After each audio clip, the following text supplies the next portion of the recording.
বেলায় অধিক তাপমাত্রায় দাহ্য পদার্থ নিয়ে বের হওয়া থেকে বিরত থাকুন।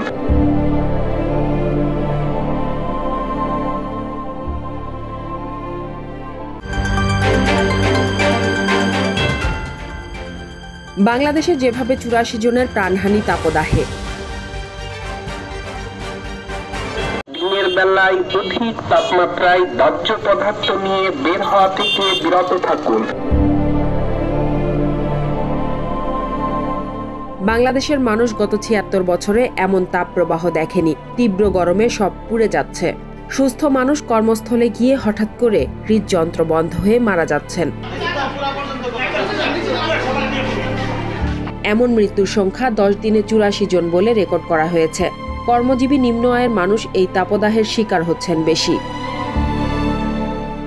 চুয়াডাঙ্গা জেলায় সর্বোচ্চ তাপমাত্রা ৪৩ ডিগ্রি সেলসিয়াস ছাড়াবার পথে। গত এক যুগের মধ্যে চুয়াডাঙ্গায় এটি সর্বোচ্চ তাপমাত্রা। দ্বিতীয় সর্বোচ্চ তাপমাত্রা যশোরে ৪২.৮ ডিগ্রি সেলসিয়াসে উঠেছে। রাজধানী ঢাকার তাপমাত্রা ৪০.৫ ডিগ্রি সেলসিয়াস ছাড়িয়ে যাচ্ছে। চলতি বছরে ঢাকার সর্বোচ্চ তাপমাত্রা এটি। টানা তাপপ্রবাহে অসুস্থ হয়ে মাত্র ১০ দিনে বিভিন্ন জেলায় সুস্থ ৮৪ জনের আকস্মিক মৃত্যু হয়েছে।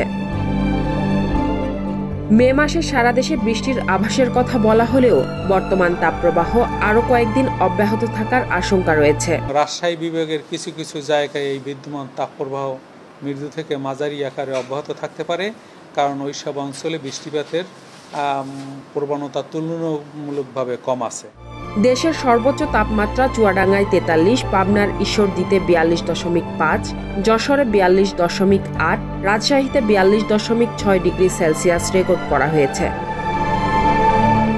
চট্টগ্রাম ও সিলেটের কিছু অঞ্চল ছাড়া দেশের বাকি অঞ্চলের উপর দিয়ে মৃদু থেকে অতি তীব্র তাপপ্রবাহ বইছে। তাপমাত্রা কমলেও গরমের অনুভূতি বাড়তে পারে বলে জানা যায়। চট্টগ্রাম বিভাগের ২-১টা জেলা বাদে দেশের বেশিরভাগ অংশের উপর দিয়ে কিন্তু মৃদু থেকে মাঝারি তাপপ্রবাহ বয়ে যাচ্ছে। তাপপ্রবাহের এখন যে অবস্থা আছে সেটা আরও ১১ তারিখ পর্যন্ত বিদ্যমান থাকার সম্ভাবনা রয়েছে। এদিকে চলমান তাপপ্রবাহের মধ্যে দেশের বিভিন্ন স্থানে গরমজনিত কারণে মৃত্যুর সংখ্যা বেড়েই চলেছে।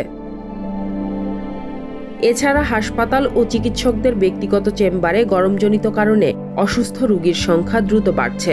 সবচেয়ে বেশি আক্রান্ত হচ্ছে শিশু এবং বৃদ্ধরা। তাপদাহে মৃত ৮৪ জনের মধ্যে গত রোববার একদিনের সর্বোচ্চ ১৭ জনের মৃত্যুর খবর মিলেছে। এছাড়া ২৩ এপ্রিল পর্যন্ত ৩৩ জন এবং ২৪ এপ্রিল ৯ জন, ২৫ এপ্রিল ৫ জন, ২৬ এপ্রিল ৭ জন এবং ২৭ এপ্রিল ৯ জন, ২৮ এপ্রিল ২ জন এবং ২৯ এপ্রিল ২ জনের মর্মান্তিক মৃত্যু হয়েছে। আজকাল নিউজ, নিউ ইয়র্ক।